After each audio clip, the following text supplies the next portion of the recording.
My name is Emy Cardoza. I use she, her pronouns, and I'm the Director for Global Diversity Education and Faculty Engagement in the Office of Global Inclusion, Diversity and Strategic Innovation, as well as the Center for Multicultural Education and Programs. So I'll briefly go over just some of what we do with our office and our center, and then happy to take any questions that y'all may have. But just as a quick update, so the Office for Global Inclusion is kind of the umbrella office that houses a lot of different offices that deal with diversity and inclusion. And our goal is really to help make NYU an even better community as far as really supporting and fostering belonging and engaging that through whether that's the research or community building resources for not only students as well as faculty, staff, and administrators. We use the acronym that I think you may have heard Tiffany use, GIDA, which stands for Global Inclusion, Diversity, Belonging, Equity, and Access. And by that, we mean we recognize that we have not only in Washington Square Park, one of the most diverse campuses, especially in related, as we think about our international student community, as well as global sites across the world. And so we want to make sure that we're thinking about diversity in that way, and that we're thinking about how we're engaging and interacting with one another beyond just having the representation, but really how do we make sure that people feel as though they're welcome, included in the planning and execution of all of our programs and events, and that they can also critique it as they may feel, you know, things may be lacking. We also try to look, when we think about equity and access, the systemic level aspects of our community. And so we try to think broadly about all of these terms as well as deeply. Just a quick overview, we try to be research driven, using data, using design thinking, and just, again, thinking globally. Didn't really need to include this slide, but there you have it. And we do our work through 6 different hubs. So the ones that might be the most relevant for our students are CMEP, which I'll talk about a little more in detail. So that's the Center for Multicultural Education and Programs, which is Student Center. We're located in the Kimmel Center, which is right off of Washington Square Park. The LGBTQ plus center, which again is very student focused, really looks at creating different support systems and networks, as well as educational opportunities for our queer community on campus.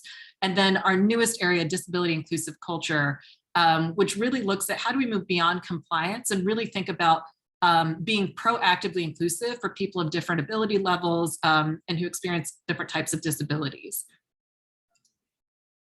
So looking at CMEP specifically, again, we are located in the Kimmel Center on the 8th floor, and we really focus on offering leadership development, education and learning for things related to race, as well as the intersections of our different identities, and spaces for community building. We know that it can be really challenging when you're a graduate student to feel as connected as you may have felt as an undergrad. And so we really try to think strategically about providing that support, especially since NYU is such a big campus. And so we hope that you're able to find community not only within your individual school, but across campus and really connect across discipline, recognizing this is a really great time to be able to make those connections with one another.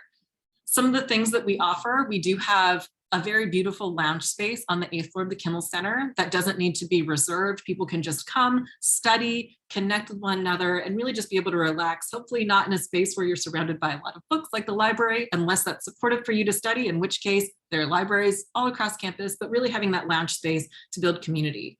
As there are many campus spaces that offer computers and printing, but we do like to make sure that, again, those are plentiful. We know that not everybody has printers available to them all the time. And so a space where you can come in, your computer broke, you don't want to carry it, you can come in and be able to do work in that lounge space. We also work with counseling and wellness to have a specific psychologist who sits in our space. And so you don't have to go all the way to the counseling center, or if you want to be able to connect with someone who specifically works with students of color, who has that kind of focus area, then we do have that partnership, and he does see clients and patients in our lounge space. We also support co-sponsorship requests. So if there are programs that students are interested in hosting, but they need additional funding, we do offer that to make sure that we can bring the speakers or have the dinner at your events as much as possible. This is the main aspect of my work, is the training and workshops. And so we try to make sure that people have the opportunity to really engage deeply on topics related to race, to gender, to sexual orientation, to disability, to undocumented status, to things like that, and be able to connect with other people on campus who are interested in learning more about those topics as well. So we host several open workshops throughout the academic year, as well as doing customized requests. So if students have a group that they're involved in, or they want to do something specific to their school, we are happy to provide those workshops and trainings, co-host them. We offer trainings on dialogue facilitation as well for students who are interested in diving more deeply into their skill set. And all of this is shared through our weekly newsletter. So CMEP offers a weekly newsletter, as well as OGI more broadly, and the LGBTQ+ to keep people aware of the different programs and opportunities that we offer. Another opportunity that we have is the Focus Mentoring Program. And so I know that Tiffany mentioned that students at GSAS have the opportunity, especially the PhD students, to be mentored by an upper class student. With the Focus program, this is an opportunity for graduate students to serve as a mentor to an undergraduate student. It's a way to give back to the community and really hopefully just be able to continue to remember what made you successful, how you got this far in your academic journey, and really be able to impart that wisdom to incoming first generation students of color. Those applications are ongoing, so if you're interested, please let us know. And then I mentioned this earlier, our zone training. So we do 3 standard trainings. So Justice Zone, which looks at justice through the lens specifically of racism, anti-racism, and racial justice. Our Disability Zone training, which is where we look at disability inclusion and how we can dismantle experiences of ableism. And then lastly, our UndocuZone, where we focus on supporting undocumented students as well as colleagues, and really try to unpack the notion of what it means to be American and how can we really poke at these assumptions that we may have related to immigration. And then lastly, we offer specifically a grad series for grad students of color, where it's an opportunity to connect with faculty across the different departments over dinner, hopefully in a more informal way, to really get those insights into what their experience has been, how you can be successful in your work, and especially if you're interested in going into academia, really being able to connect with faculty in that way. And again, this is a chance to meet with other students from different disciplines while gathering over a meal. That is for first year to graduate students. And so other ways for you to stay in touch, I mentioned the newsletter. We are also on social media if you follow us on Instagram, Facebook, or Twitter.